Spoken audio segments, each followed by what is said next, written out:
साथियों, देश को आगे बढ़ाने के लिए, विकसित बनाने के लिए नीति, नियत और निष्ठा उतनी ही जरूरी है। सरकार को सिस्टम को चलाने वालों की नीति, नियत और निष्ठा ही तय करती है कि विकास होगा या नहीं होगा। अब जैसे गरीबों को पक्का घर देने की योजना है, 2014 से पहले जो सरकार थी उसने शहरों में गरीबों को घर देने के लिए 10 सालों में 2 योजनाएं चलाई। इन 2 योजनाओं के तहत 10 साल में देश भर के शहरी गरीबों के लिए सिर्फ 8 लाख घर बने। लेकिन इन घर की हालत इतनी बुरी थी कि ज्यादातर गरीबों ने इन घरों को लेने से ही इनकार कर दिया। अब आप कल्पना करिए, झुग्गी झोपड़ी में रहने वाला व्यक्ति भी उस घर लेने से इनकार कर देगा तो वो घर कितना बुरा होगा।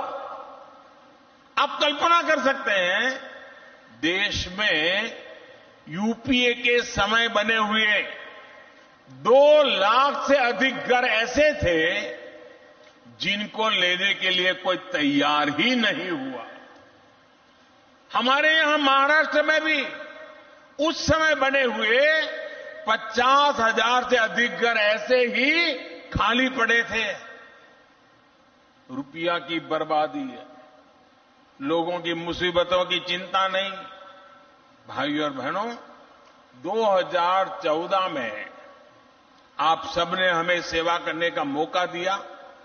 सरकार में आने के बाद हमने सही नीयत से काम शुरू किया और नीति भी बदली। पिछले 9 वर्षों में हमारी सरकार ने गांव और शहरों में गरीबों के लिए 4 करोड़ से अधिक पक्के घर बनाए। 4 करोड़। इसमें भी शहरी गरीबों के लिए 75 लाख से अधिक घर बनाए गए हैं। हम इन नए घरों के निर्माण में पारदर्शिता भी लाए हैं और इनकी क्वालिटी भी सुधारी है। हमारी सरकार ने एक और बड़ा काम किया है। जो घर सरकार गरीबों को बनाकर दे रही है, उसमें से ज्यादातर घर महिलाओं के नाम रजिस्टर किए जा रहे हैं। इन घरों की कीमत कई लाख रुपए है। यानी बीते 9 वर्षों में देश में करोड़ों बहनें ऐसी हैं जो लखपति बनी है, मेरी लखपति दीदी बन गई है। उनके नाम पर पहली बार कोई संपत्ति रजिस्टर हुई है। आज भी जिन भाइयों और बहनों को अपने घर मिले हैं, उन्हें मैं विशेष तौर पर बधाई देता हूं। मेरी तरफ से अनेक शुभकामनाएं देता हूं।